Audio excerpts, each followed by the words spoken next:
una cubana, ustedes la conocen, todos la conocen porque esta también es un hazme reír en las redes sociales. Me he encontrado un material, estaba buscando material sobre todos estos que se creen cosas que en realidad no son y que, bueno, que sí, casi siempre, como, a ver, la muchacha esta que se quiere parecer a Marilyn, le echará algún día la culpa a su cirujano plástico.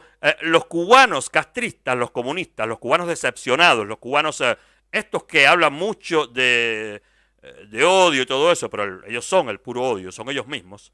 Ellos son los que, en fin de cuentas, bloquean la mentalidad del resto de los cubanos y también, pues, sirven de cierta manera para coaccionar, para hacer sentir que son muchos o para seguir hacer sintiendo que son muchos los comunistas. Entonces vienen, salen un día, dicen 4 papagayadas y ya ellos se van conformes, contentos, desahogados, pero todo lo que han dicho es mierda.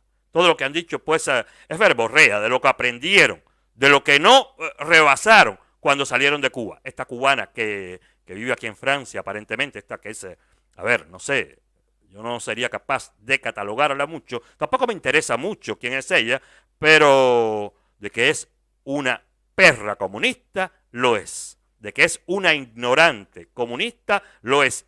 De que se cree cosas, se cree un montón de cosas. Incluso se cree que los cubanos de Miami son todos pobres. Imagínense ustedes, mírenla acá. Cubanos que se han ido para Estados Unidos, yo espero que se hayan dado cuenta, se vive peor que en Cuba. Que quisieran por un momento tener los apagones que tiene Cuba, pero no tener la miseria que tiene.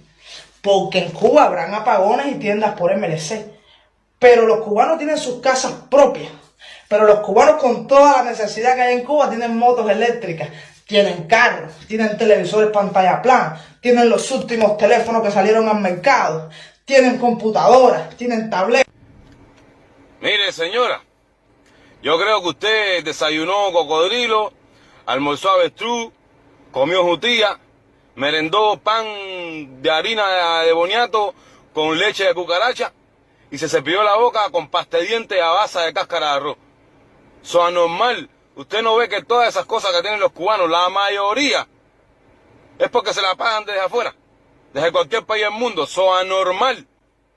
Bueno, en fin, desde cualquier país del mundo, pero sobre todo desde allí, desde Miami, donde, ¿verdad?, que todos los cubanos no son ricos. No todos los cubanos que nos hemos ido somos ricos. Es normal, como no todos los americanos son ricos, no todos los mexicanos son ricos, no todos los franceses y los italianos y españoles son ricos. O sea que clases hay en el mundo entero. El problema es que usted pueda hacer lo posible por rebasar el límite de la pobreza y avanzar en la vida y llegar a un momento en el cual pues desahogadamente usted pueda pues vivir. En Cuba no se puede. Pero esta cubana, ella se quedó prendida en aquellos años en los cuales, por ejemplo, Fidel prometía esto. Me limitaré a decir que Pinar del Río no volverá a conocer ya los apagones. ¡Ay, qué hijo de puta! ¡Es un hijo de puta! Claro, ella se quedó prendida en ese día. Seguro que jovencita, como salió de Cuba, alguien le dijo, oye, aquí esto es lo mejor. En Cuba, bueno, seguro que ha ido a Cuba millones de veces, me imagino. Está gozado Cuba como comunista, imagínense ustedes, estas de las que seguro que desde aquí de Francia combina con la embajada y con todos los demás, pues también se lleva sus cositas a Cuba, le permiten más cosas que a los demás, le permiten entrar sobre todo, porque, a ver, ella aquí en Francia no es nadie, para que ustedes sepan, y no tiene nada, y tampoco es rica, y no tiene casa tampoco, vamos a decir, ella no es propietaria de la casa en la cual vive, y muchos de los cubanos de Miami son precisamente propietarios de sus casas. Y el que no lo es, pues, por lo menos vive holgadamente. Lo que pasa es que en Cuba sí no se vive holgadamente. Allí en Cuba no se vive holgadamente y esta muchacha lo sabe. Entonces, creerse cosas, salir a las redes, a desahogarse, es un poco estúpido. Es un poco como que, a ver, yo voy a decir para quedar bien, pero no importa, es como la ministra. Yo no sé, yo tengo 40 años y no fui entrenada para ser ministra. En fin, ella tiene, esta muchacha cubana, que edad puede tener, 35, 30, 35 años. Ella no sabe que en Cuba la gente se muere de hambre. Ella no sabe que en Cuba la gente no tiene casas. Ella no sabe que en Cuba, la gente se murió del calor este verano. Yo no entiendo. Yo no entiendo a este tipo de gente que se salen de Cuba, que viven fuera tantos años, que tienen libertad, además, porque Francia es un país en el cual hay un respeto. Hay un respeto. No es un país, ¿cómo se dice? No es un país perfecto, como ningún país. Aquí hay sus 78.000 defectos a nivel de Estado, a nivel de gobierno, a nivel, en los más altos y en los más bajos niveles. Como en todos los países, hay defectos, pero son defectos mínimos. Son defectos mínimos primeramente en comparación con el 90% de los países del mundo. Y figúrense ustedes, si respecto a Cuba, Francia pues tiene notas de sobresaliente. Pero además de eso, ella, viviendo acá, conociendo las libertades, las oportunidades que ella misma ha tenido, porque es muy inteligente, se ve que no es. Muy inteligente, vamos a estar aquí, se ve que no es. Pero, ¿de qué le sirve vivir en Francia? Ver que de los barrios más bajos de este país sale la gente directo a las grandes escuelas, sale la gente directo a los grandes centros de trabajo, sale la gente directo a la televisión, a los grandes estadios. De Cuba usted no puede salir a ninguna parte. Los que salen de Cuba se quedan fuera. Los que estudian allí no tienen nada. Como materia gris, quizás los cubanos somos inteligentes. Quizás como materia gris tengan tanta que estén desbordando de deseos de tener conocimientos, pero en fin de cuentas lo que les están impartiendo son doctrinas en la mayoría de los casos. Usted no va a las universidades en Cuba, por ejemplo, si usted estudia ingeniería civil, usted no va en las universidades en Cuba a aprender cómo hacer el mejor de los puentes y a crear el puente del futuro. No, usted va a las universidades en Cuba a aprender marxismo-leninismo y después, pues, nada, usted se hace ingeniero civil y no puede ni siquiera construir vuestra propia casa, porque Cuba se está cayendo. Usted deviene abogado y no puede ni siquiera impartir justicia, porque la justicia que usted está impartiendo es injusta. Es la justicia de una casta que se apoderó del país, pero no es la justicia proletaria que tanto, pues promulgaron, que salió de la baba comunista, de la baba roja, que votaron desde el principio de la revolución.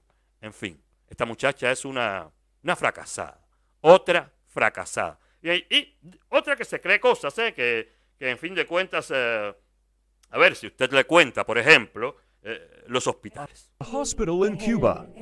Yes, free healthcare. Thanks to Fidel Castro.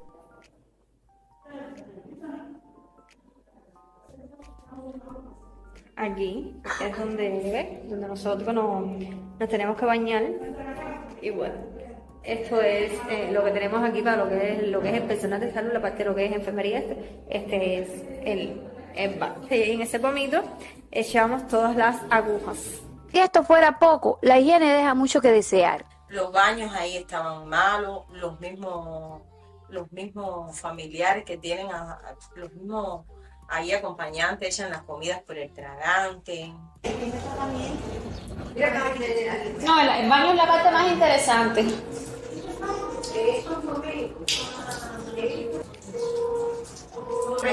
Mira los huecos de los... No, está bien. A esa hora.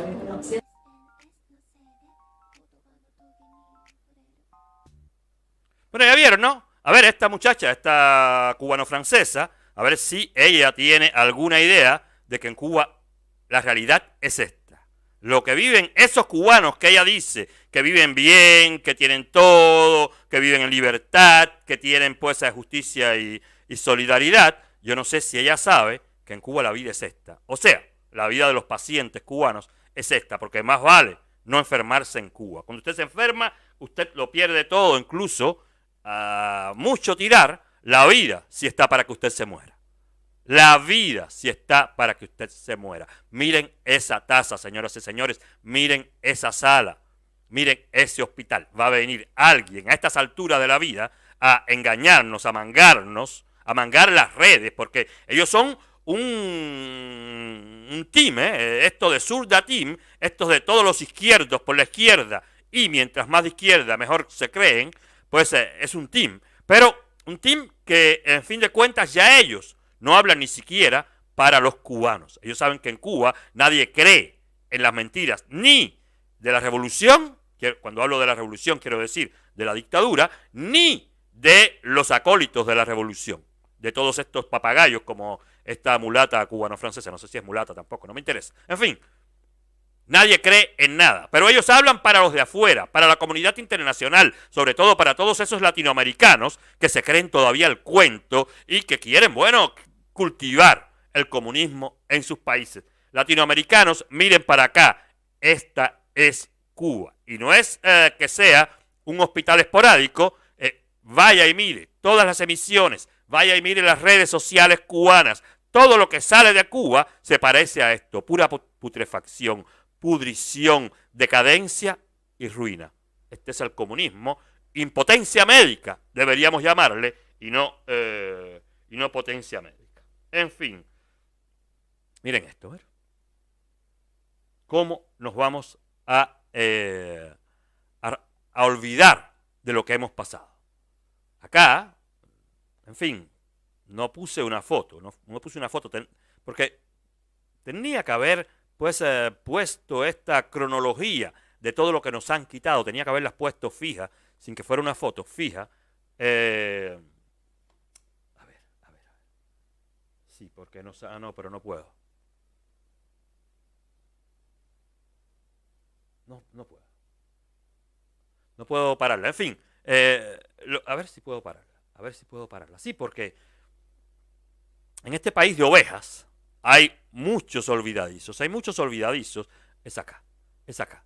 Miren, acá alguien en las redes, esto es de las redes, alguien en las redes se puso a, no sé, a hacer una cronología, a pensar qué nos han quitado, qué nos han hecho, cómo llegamos hasta aquí. Y bueno, rápidamente puso, en el 78 permitieron los vuelos comunitarios, cosa que antes no pasaba. Los permitieron también porque hubo toda esta negociación, creo, con Pastores por la Paz y demás, y la conferencia de la nación y la inmigración, y pues dejaron entrar por poquitos algunos cubanos que después de 20 o 30 años no habían podido entrar a Cuba por prohibición de esta misma casta que está aún en el poder y que solo abre la llave cuando a ellos les interesa. O sea que si en el 78 permitieron los primeros vuelos comunitarios, imagínense ustedes, desde 1959 que comenzaron a irse los cubanos hasta 1978. O sea que 19 años para muchos cubanos sin poder volver a Cuba. Y no fueron todos los que volvieron, porque aquella era la época recia, la época dura, la época en la que verdaderamente existía un exilio. Y aquel exilio más nunca regresó a Cuba. El núcleo duro, que era la mayoría, más nunca regresó a Cuba. Cubanos que llevaban 20 años, bueno, no me equivoqué y no había leído, cubanos que llevaban 20 años sin ver a su familia. O sea que 20 años cubanos, esto no se puede olvidar. Ahora todos estos que cogen para Cuba, se van, se hacen los que son exiliados políticos, se hacen los que son opositores en Cuba, se hacen los que son esto y lo que son lo otro. Recuerden ustedes, si nadie se los dijo, que hubo mucho abuso con esto en Cuba. Hubieron cubanos y hay cubanos que actualmente más nunca han podido ir a Cuba. Más nunca. A los primeros los dejaron entrar 20 años después. Y a muchos más nunca los han dejado entrar. ¿Dónde está la razón que tiene esta señorita que hablaba ahorita para decir que los cubanos de Miami, siendo Miami la cuna del exilio cubano, siendo Miami, por suerte, está allí mismo y al lado, por suerte para todo y en todos los sentidos, Miami está al lado de Cuba, suerte para nosotros que lo tuvimos y que muchos pudieron pues escapar y a la vez quedarse allí cerca. En el 93 liberaron los dólares, después de haber durante décadas primeramente prohibido los dólares y después encarcelado a todo aquel que tuviera ya no un dólar. ¿Qué es un dólar? Un centavo. Ustedes lo recuerdan. Esto no lo olviden tampoco, Porque ahora que están abogando por el diálogo, ahora que están abogando por el plebiscito, ahora que están abogando por, ¿cómo se dice?, por el Código de las Familias, ahora que están abogando por, facilitar el cambio fraude, no piensen que todos estos cubanos que han sufrido todo esto se murieron y han olvidado. No, para que ustedes lo sepan, el mero hecho de que no hablen es otra cosa. De que haya muchos cubanos callados, eso es otra cosa, pero no quiere decir que ellos vayan a dejar, por ejemplo, que el proyecto de la Payá salga por delante del proyecto del otro, o de Otaola, o de Eliezer. No. Existen las voces que hablan en nombre de un pueblo, que hablan en nombre de una mayoría que por lo menos ellos saben que lo sigue. Pero está el pueblo entero. Y el pueblo entero está dividido en tantas personas como cubanos seamos. Y sobre todo, en tantas personas, este pueblo del exilio está dividido en tantas personas, en tantos grupos de personas, según las corrientes políticas en las cuales ellos crean y según, sobre todas las cosas, según los vejámenes que hayan sufrido de la parte de la dictadura. O sea que no va a ser tan fácil, pero que tampoco nadie se piense que ya esto lo tengo yo tomado de la mano y mi iniciativa será la que será pues tenida en cuenta por los cubanos. No fuercen porque no será así que ganaremos la democracia. No fuercen, es un consejo. Es un consejo. Hay que escuchar a todos esos cubanos. A todos esos cubanos que no quieren ni plebiscito, que no quieren diálogo y que están parados en 44 opuestos a todo lo que se parezca a facilitar el cambio fraude, porque no es que ellos hayan sido voces, no es que ellos hayan sido opositores conocidos, no es que ellos hayan sido hijos de mamá y papá, no, es que ellos han sufrido en carne propia o han visto morir a lo mejor que han traído a este mundo. Muchas madres que han perdido a sus hijos, muchas esposas que han perdido a sus esposos, o viceversa, esposos que han perdido a sus esposas, o hijos que han perdido a sus padres. Esto es de todos. Este cambio tiene que ser de todos y la idea, la razón y, el núcleo duro de lo que significa el cambio, hay que hacerlo pensando en todos esos que han verdaderamente sufrido los vejámenes de la dictadura. Y entre todos ellos, por ejemplo, están los que durante décadas fueron metidos en prisión porque tenían un centavo. Por ejemplo, en el 2008 nos dieron celulares. Imagínense ustedes, yo llegué a Francia en el 99. Ya en el 99 habían celulares en el mundo, después de décadas. Me recuerdo que el primer celular que yo tuve parecía un walkie-talkie, era enorme.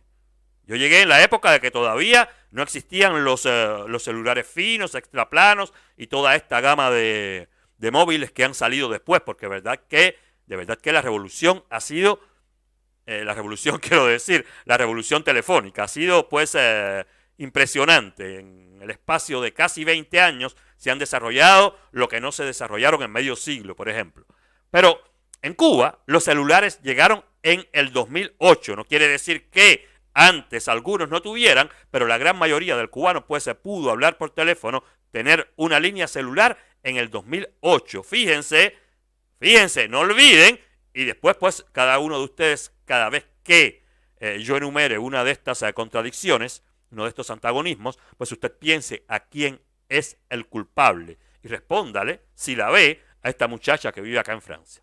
En el 2008 nos dejaron entrar a los hoteles. Imagínense ustedes. Yo comencé a trabajar en turismo en el 1991.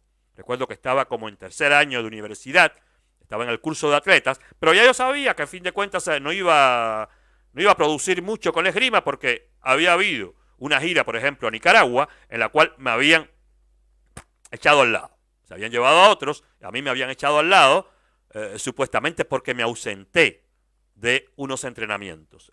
Esto era simple y llanamente porque ya sabían que como yo había comenzado a trabajar en turismo, pues que ya yo no pensaba igual. Ese mismo año me quitaron el carnet de la juventud, ese mismo año me expulsaron de la FEU, así por el estilo, así por el estilo. Pero yo tuve la suerte, por lo menos, de quedarme trabajando en turismo desde el 2000, desde el 1991 hasta el 99 cuando salí de Cuba.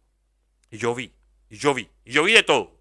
Y yo vi sobre todo el apartheid que había con los cubanos. Cada vez que un cubano, a ver, ya no digo entrar al hotel, sentarse al borde de la playa, ni siquiera eso. Y cada vez que había, porque habían asignaciones por centros de trabajo, por este y por el otro, vanguardias y mucha policía, mucho cubano que venía a los grandes hoteles, no estoy hablándole de pequeños hoteles, yo siempre trabajé en grandes clubes, o sea que hoteles donde había mínimo 400, 500 habitaciones. Así. Y allí cada vez que venía un cubano, la seguridad, primero la del hotel y después la del Estado, estaban detrás de ellos, preguntando qué habían tomado, cuánto habían gastado, se hacían los tontos, se le mandaban al cantinero para que le sacara cosas a los cubanos.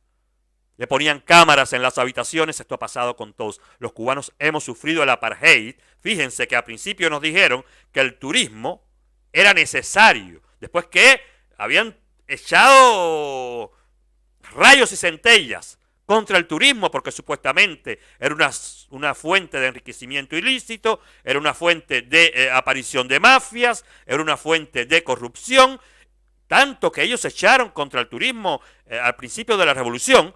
Bueno, después recogieron el turismo cuando ya Cuba no servía para nada y no nos tuvieron que convencer mucho. Nos dijeron que era necesario para el desarrollo del país. Por allá salió Castro inventando en una conferencia de prensa que el turismo no era revolucionario, pero que era un mal necesario. Bueno, el mal necesario, en fin de cuentas, terminó por abrirle las entendederas a los cubanos. Pasamos trabajo hasta que en el 2008, por lo menos, pudimos entrar a los hoteles, o pudieron entrar los que allí estaban.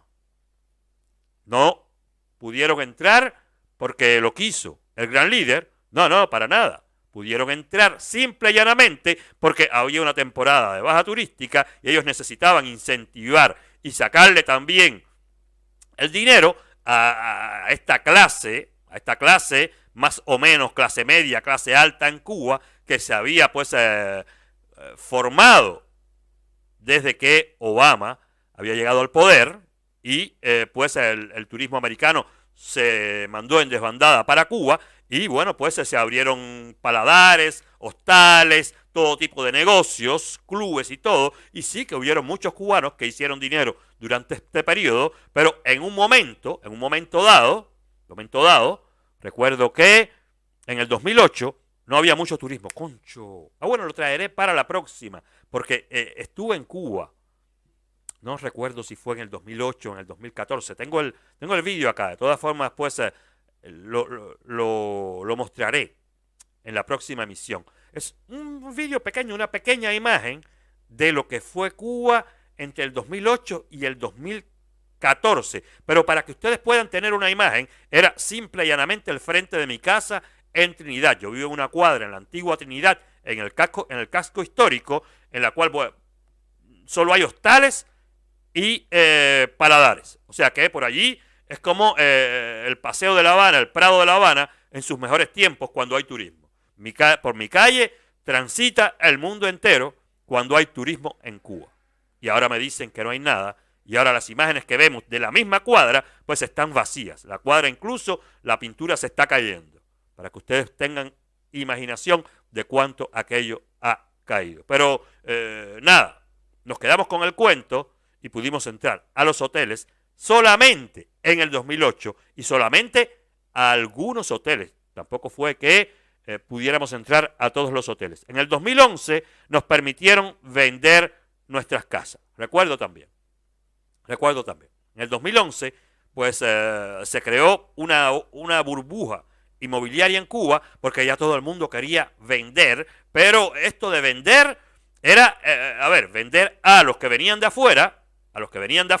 Esto fue una manera también, la dictadura de crear un pequeño mercado en la isla. Aprovecharon que casi todos los que nos habíamos ido teníamos interés en adquirir propiedades en Cuba, y eso hicieron, abrieron un mercado inmobiliario, pero no piensen que el mercado inmobiliario era entre cubano y cubano. No, hubieron muy pocos cubanos, a no ser ayudados por sus familiares del exilio, de la inmigración, de la diáspora, vamos a decir, que compraron casas en Cuba.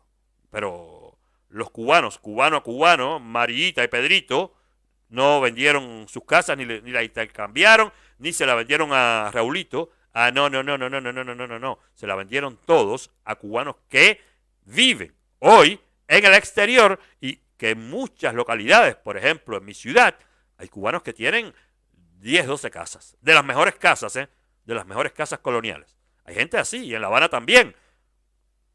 Esto fue un mercado vamos a decir, abre el grifo que hace falta dinero. Empezó a circular dinero.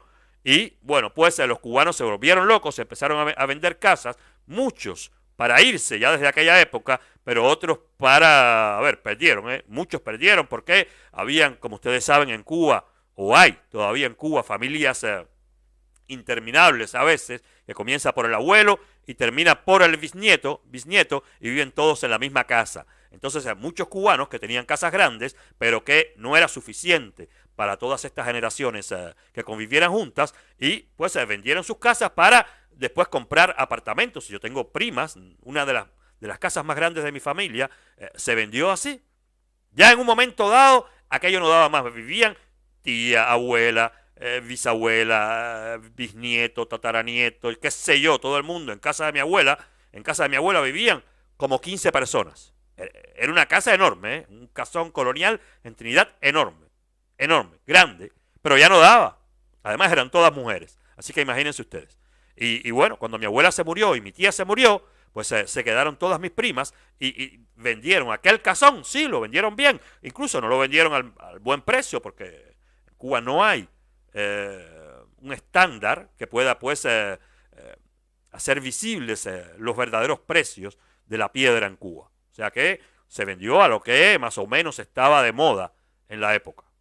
¿Y eso fue para qué? Pues para comprar 3, 4 apartamentos para poderse mudar todos. O sea que esto de la burbuja inmobiliaria en Cuba, de que pudimos o de que pudieron los que allí están vender sus casas, no, esto verdaderamente no aportó nada al país, y esto hubiera podido también haberse hecho desde mucho antes sin que el gobierno interviniera, porque es que, bueno, en fin, los papás, los padres.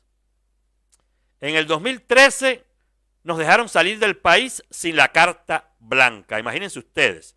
No olviden, si les estoy enumerando esto, es verdaderamente para que no olviden por todo lo que hemos pasado, para que todos esos que están pidiendo cambio, fraude, plebiscito a la fácil, diálogo a la simple, ideitas que andan por ahí, pues que se decepcionen, porque a ver, de la misma manera que hay voces influyentes dentro de la comunidad cubana que hacen pues circular sus ideas y hacen que sus ideas pues sean visibles para la mayoría, hay muchas personas, o sea que muchas minorías que no están de acuerdo para nada con ninguna de las ideas. ¿Por qué? Porque se piensan que a ellos pues los han olvidado. Esta generación nos ha olvidado, esta generación está pasando por delante de sus propios intereses generacionales y no está pues tomando en cuenta que acá no es, acá en el exilio, quiero decir, allí en Cuba, y esto lo veremos también durante la emisión, habemos muchos que no hemos pues saldado nuestras cuentas con la justicia, y que nadie nos mienta, y que se nos han muerto padres, se nos han muerto madres, se nos han muerto hermanos, hijos, amigos, esposas, esposos, se nos han muerto todos. No hemos podido ni siquiera salir al exilio. Hay muchos que no han podido, que quisieran salir al exilio, pero tienen a sus hijos, a sus esposos, a sus esposas presos después de 20 años. Entonces, acá vean ustedes cómo va la cosa y no intenten facilitar ningún cambio en el cual no se tomen en cuenta todas las versiones de lo que los cubanos quieren que sea. Evidentemente, todos queremos un paso a la democracia, pero todos queremos que este paso a la democracia se haga primeramente exigiendo que la premisa, la primera de las divisas del cambio es la justicia. Que sea la justicia por todo lo que nos han hecho, por todo lo que nos han mentido, por todo lo que nos han hecho esperar y todavía por todo lo que nos siguen haciendo. En fin, esto de la carta blanca y los papeles fue un enredo. Yo ya vendré otro día a hacer el cuento de cómo me fui de Cuba, lo he hecho varias veces, pero yo no sé, yo ni me acuerdo lo que era una carta blanca, porque yo no fui a buscar mi carta blanca. Todavía en mi época era de carta blanca y de no sé quién que te diera la autorización y no sé quién más. Pues yo me pasé de todo eso y me escapé de Cuba sin carta blanca ni nada, porque en fin de cuentas no era solo la carta blanca la que me iba a impedir, porque no me le iban a dar, salir de Cuba, sino que yo estaba en los límites ya de una nueva ley también, que salió en el 99, que impedía a los que habían hecho estudios universitarios en Cuba de salir libremente de Cuba y de quedarse en el exterior. O sea que esto de la carta blanca fue una aberración, una gran aberración, otro mecanismo más para controlar al cubano. Pero imagínense ustedes, fue en el 2013 que quitaron este mecanismo y otros más, flexibilizaron de cierta manera la salida del cubano, pero porque de todas formas tenían otros mecanismos para seguir controlándonos, evidentemente. En el 2021 nos permiten llevar toda la comida que querramos por avión. No toda la comida, no tampoco toda la comida. Esto fue lo único verdaderamente coyuntural de los últimos tiempos, o en fin de cuentas, posiblemente de siempre. Esto fue, esta apertura que se hizo en el 2021 estuvo simple y llanamente, pues vamos a decir, plebiscitada por la pandemia, por las grandes carencias que ya se veían, que llegaban o que existían ya en aquellos tiempos, que no son más que pues el preludio de lo que hoy existe en Cuba, de lo que hoy se vive en Cuba. O sea que ellos permitieron que se llevaran cosas, medicamentos, comida, todo esto, pero esto paró en cierto momento también, pues de todas formas. No todo el mundo disfrutó de esto, porque las aduanas robaron lo que quisieron, los puertos robaron de los contenedores lo que quisieron, las empresas de paquetería retrasaron primeramente todos los paquetes que desearon, se robaron, desaparecieron y otros no llegaron de lo que los cubanos mandábamos a Cuba. Y de estos que se aprovecharon, muchos que incluso soñaban con mandar ambulancias a Cuba, no, todos estos se decepcionaron también, y lo habíamos dicho, se decepcionaron también porque les cerraron el grifo. En cuanto la cosa se mejoró un poquito y el COVID pasó, ellos recuperaron su fuerza, recuperaron su, espera, aquí soy yo el que manda. Y no pasó más nada.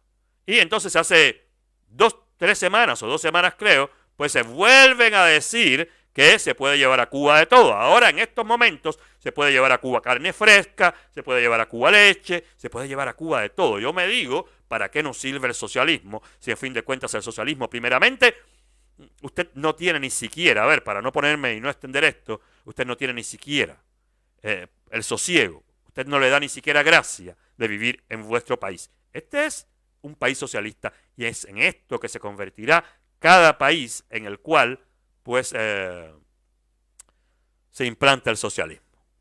Imagínense ustedes, ¿hasta cuándo vas a vivir de migajas, cubano?